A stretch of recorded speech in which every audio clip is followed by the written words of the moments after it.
59 പേരുടെ ജീവനെടുത്ത കവളപ്പാറ മണ്ണിടിച്ചിൽ ദുരന്തത്തിന് ഇന്നേക്ക് 6 വയസ്സ് തികയുകയാണ്. 2019 ഓഗസ്റ്റ് 8-നായിരുന്നു ഒരു നാടിനെ മുഴുവൻ കണ്ണീരിലാഴ്ത്തിയ കവളപ്പാറ മണ്ണിടിച്ചിൽ ദുരന്തം നടന്നത്. 6 വർഷങ്ങൾക്കിപ്പുറം ദുരന്തഭൂമി കാട് കയറി മൺകൂനകൾ നിറഞ്ഞ ഒരു പ്രദേശമായി മാറി. ഈ പ്രദേശം പഴയതുപോലെ കൃഷിഭൂമി ആക്കി നൽകാൻ വേണ്ടിയാണ് ഇപ്പോഴത്തെ പോരാട്ടം. ദുരന്തബാധിതരുടെ പുനരധിവാസം പൂർത്തിയായെങ്കിലും പലതിലും ആക്ഷേപം ഉയരുന്നുണ്ട്. CV അനുമോദിന്റെ റിപ്പോർട്ട് കാണാം.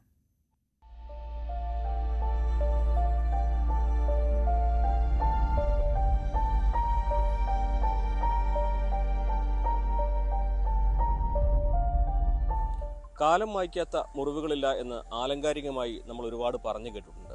പക്ഷേ അത് ഒരു പരിധിവരെ യാഥാർത്ഥ്യമാണെന്ന് നമുക്ക് ഇവിടെ നിൽക്കുമ്പോൾ മനസ്സിലാകും. ഞാനുള്ളത് നിലമ്പൂർ ഭൂതാനം കവളപ്പാറയിലാണ്.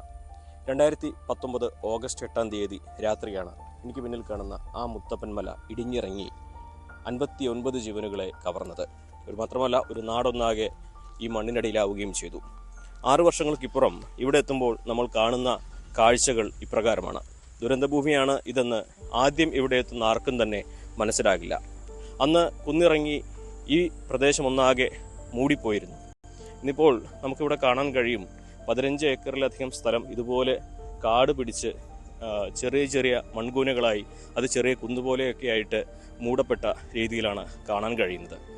ഇവിടുത്തെ ആളുകൾ നേരിടുന്ന ഇപ്പോഴത്തെ പ്രധാന പ്രശ്നം ഈ കാട് മൂടിക്കിടക്കുന്ന ഈ മണ്ണ് നിറഞ്ഞ പ്രദേശം പഴയ രീതിയിൽ കൃഷിയോഗ്യമാക്കി അവർക്ക് ലഭിക്കണം എന്ന ഒരാവശ്യമാണ് അവർ മുന്നോട്ട് വച്ചിരിക്കുന്നത്. ഇക്കാര്യം കോടതിയുടെ പരിഗണനയിലാണ്. കോടതി ഇക്കാര്യത്തിൽ അന്തിമ തീരുമാനമെടുക്കാനുള്ള നിർദ്ദേശം നൽകിയിട്ടുണ്ട്. ഈ 15 ഏക്കറിലെ മണ്ണ് നീക്കം ചെയ്ത് ഇവിടെ കൃഷിയോഗ്യമാക്കാനുള്ള നിർദ്ദേശവും നൽകിയിട്ടുണ്ട് എന്നാണ് അറിയുന്നത്. കഴിഞ്ഞ 10 ദിവസം മുൻപ് മലപ്പുറത്ത് കളക്ടർ ചേംബറിൽ തന്നെ ഒരു യോഗം വിളിച്ചു. അതിൽ കമ്മിറ്റി എന്ന നിലയ്ക്ക് ഞാൻ, panchayat president, panchayat secretary, village officer, കൃഷി ഓഫീസർ, തഹസിൽദാർ എല്ലാവരും കൂടി യോഗം ഭൂമി നിരപ്പാക്കുന്നതിന് വേണ്ടി 15 ഏക്കർ ഭൂമി കൃഷിക്ക് അനുയോജ്യമാക്കുന്നതിന് വേണ്ടിയിട്ട് എസ്റ്റിമേറ്റ് തയ്യാറാക്കാൻ AXക്ക് ചുമതല കൊടുത്തു. AX അതേ എസ്റ്റിമേറ്റ് 4 ദിവസം കൊണ്ട് തന്നെ എസ്റ്റിമേറ്റ് തയ്യാറാക്കി കൊടുത്തിട്ടുണ്ട്. അത് കളക്ടറേറ്റിലേക്കും അയച്ചിട്ടുണ്ട്. ഏറ്റവും അടുത്ത ദിവസം തന്നെ അത് ടെൻഡർ നടപടികൾ ആരംഭിക്കും. ഈ വരുന്ന ഓഗസ്റ്റ് 18 കേസ് വീണ്ടും പരിഗണിക്കുമ്പോൾ വളരെ കൃത്യമായി തന്നെ മറുപടി ഈ ഡിപ്പാർട്ട്മെൻറ്റ് സർക്കാരിന് കോടതിയിൽ സമർപ്പിക്കും. ഒരു മാസത്തിനുള്ളിൽ തന്നെ മറ്റ് തടസ്സങ്ങളൊന്നും ഇല്ലെങ്കിൽ ഇവിടെ കൃഷിഭൂമി കൃഷിക്ക് അനുയോജ്യമാക്കും. ഏതാണ്ട് 53 ഏക്കർ ഭൂമിയിൽ 85 ലക്ഷം രൂപ ബാങ്കിൽ കുടിശ്ശികയായി കിടക്കുന്ന ലോണുകളുണ്ട്.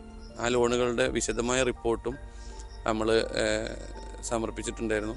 ആ റിപ്പോർട്ടും അന്വേഷണ വിധേയമായിട്ട് സാധൂകരിച്ചുകൊണ്ട് തന്നെ റിപ്പോർട്ട് കളക്ടർ സർക്കാരിലേക്ക്, കോടതിയിലേക്കൊക്കെ സമർപ്പിക്കാനും തീരുമാനിച്ചിട്ടുണ്ട്.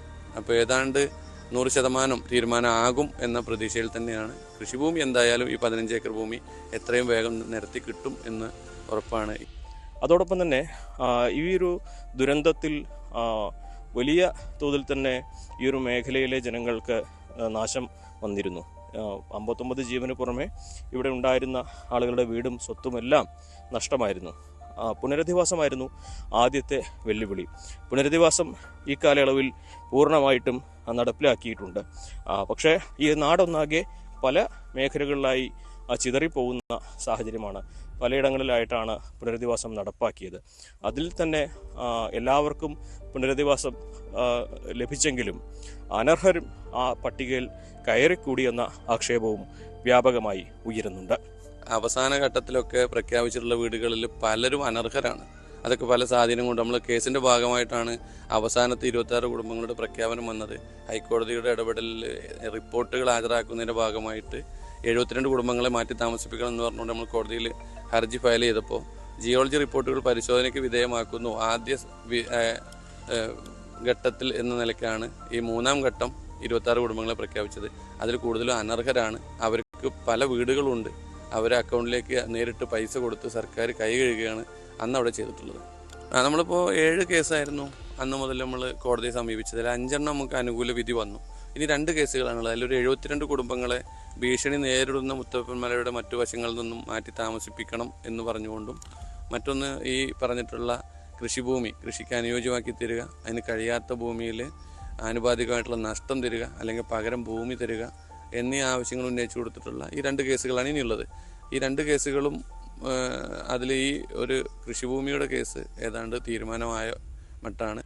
ഇവിടെ ഈ ഒരു ദുരന്ത ഭൂമിയിലേക്ക് നമ്മൾ നോക്കുമ്പോൾ മുകളിലേക്ക് കാണാം ആ ദുരന്തമുണ്ടായ, അതായത് മണ്ണ് ഇടിഞ്ഞിറങ്ങിയ കുറച്ച് സ്ഥലത്ത് മാത്രമാണ് ഇപ്പോൾ അതിൻ്റെ അടയാളം ഉള്ളത്. മറ്റെല്ലാം തന്നെ ഇതിനോടകം കാട് മൂടിക്കഴിഞ്ഞിട്ടുണ്ട്. പെട്ടെന്ന് നോക്കുമ്പോൾ ഒരു മണ്ണിടിച്ചിലുണ്ടായ ഇടമാണ് അതെന്ന് തോന്നണമെങ്കിൽ, മനസ്സിലാക്കണമെങ്കിൽ മുകളിൽ ആ കുറച്ച് സ്ഥലത്ത് മാത്രം ആ മണ്ണ് ഇടിച്ചിറങ്ങിയതിൻ്റെ ബാക്കിയായിട്ടുള്ള ഇടമുണ്ട്. മറ്റെല്ലായിടത്തും തന്നെ കാട് മൂടി, ചെടികൾ വളർന്നു, ഒരു വന്യമൃഗശല്യമുള്ള പ്രദേശമായിട്ട് ഈ ഒരു മേഖല ഒന്നാകെ മാറിയിട്ടുണ്ട്. ഈ കാട് മൂടിയ മേഖലയിലേക്ക് ആനകളൊക്കെ സ്ഥിരമായിട്ട് ഇറങ്ങുന്നുണ്ട് എന്നാണ് പ്രദേശവാസികളൊക്കെ പറയുന്നത്. അപ്പോൾ ഇവിടുത്തെ ജനങ്ങളെ സംബന്ധിച്ച് ഈ ഒരു മേഖല അത് കൃഷിയോഗ്യമാക്കി ലഭിക്കുന്നതോടെ അവരുടെ ഉപജീവനം വലിയ തോതിൽ തന്നെ പഴയ പോലെ തന്നെ ആകുമെന്ന് പ്രതീക്ഷയാണ്. അതോടൊപ്പം തന്നെ മറ്റൊരു പ്രധാനപ്പെട്ട കാര്യമുള്ളത് ഇവരുടെ ഈ പ്രദേശങ്ങളിൽ ലോണിനെ സംബന്ധിച്ചിട്ടുള്ളതാണ്. ഏതാണ്ട് 85 ലക്ഷത്തിലധികം രൂപ ഈ മേഖലകളിൽ പല കുടുംബങ്ങളും ഈ മണ്ണിടിച്ചിലിൽ പെട്ട പ്രദേശം അതിൻ്റെ രേഖകൾ ബാങ്കിൽ സമർപ്പിച്ച് ലോൺ എടുത്തിട്ടുണ്ട്.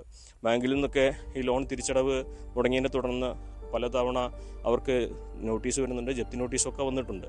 ആ കാര്യത്തിലും കോടതിയുടെ ഭാഗത്തു നിന്നും ഇടപെടലുണ്ടായിട്ടുണ്ട്, സർക്കാരിൻ്റെ ഭാഗത്തു നിന്ന് ഇടപെടലുണ്ടാകുന്നുണ്ട് എന്നാണ് അറിയുന്നത്. അതിലും ഈ നാട് വലിയ തോതിൽ തന്നെ ഒരു പ്രതിസന്ധിയാണ് നേരിടുന്നത്. ആ കാര്യത്തിലും ഒരു പരിഹാരം വേണമെന്ന് ഈ നാട്ടുകാർ ഒന്നാകെ ആവശ്യപ്പെടുന്നുണ്ട്. അക്കാര്യവും സർക്കാർ പരിഗണിക്കുന്നുവെന്നാണ് അറിയുന്നത്. ഇത്തരത്തിൽ 6 വർഷത്തിനിപ്പുറം ഈ ഒരു മേഖലയിലെത്തുമ്പോൾ ഭൂപ്രകൃതിയിൽ വന്ന മാറ്റങ്ങൾ ഒട്ടനേകമുണ്ട്. ദുരന്തഭൂമി ആണെന്ന് പെട്ടെന്ന് ഒരാൾക്കും മനസ്സിലാവാൻ കഴിയാത്തത്ര മാറിയിട്ടുണ്ട് ഈ ഒരു പ്രദേശമൊന്നാകെ. കാട് മൂടി ഒരു സാധാരണ പ്രദേശം പോലെ പലയിടങ്ങളും മാറിക്കഴിഞ്ഞിരിക്കുന്നു. അതിനപ്പുറം ഈ ഒരു ദുരന്തം ഈ നാടിനുണ്ടാക്കിയ നഷ്ടം ഏറെ വലുതാണ്. 59 ജീവനുകളിൽ 48 പേരെ മാത്രമാണ് ഈ മണ്ണിൽ നിന്ന് കണ്ടെത്താനായത്. 11 പേർ ഈ മണ്ണിനടിയിൽ എവിടെയോ ഇപ്പോഴും ഉറങ്ങിക്കിടക്കുന്നുണ്ട്. അവരെ കണ്ടെത്താൻ കഴിയാതെയാണ് തെരച്ചിൽ അവസാനിപ്പിച്ചത്. അതുകൊണ്ട് തന്നെ ഈ നാടിനെ സംബന്ധിച്ച് ഈ ഒരു കവളപ്പാറ ദുരന്തം എത്ര വർഷം കഴിഞ്ഞാലും അവരുടെ മനസ്സിൽ വലിയ ഒരു വേദനയായിട്ട് തന്നെ നിലനിൽക്കും. എന്താണെങ്കിലും കാലം പല മുറിവുകളും മാച്ചു, പ്രകൃതി തന്നെ പല അടയാളങ്ങളെയും മാച്ചു. പക്ഷേ ഈ നാട്ടുകാർക്ക് അവരുടെ ജീവൻ അവസാനിക്കുന്ന കാലം വരെയും ഈ കവളപ്പാറ ദുരന്തം എന്നും വലിയ വേദനയായി തന്നെ ഉള്ളിലുണ്ടാകും. കവളപ്പാറയിൽ നിന്നും CV അനുമോദ്, ന്യൂസ് 18.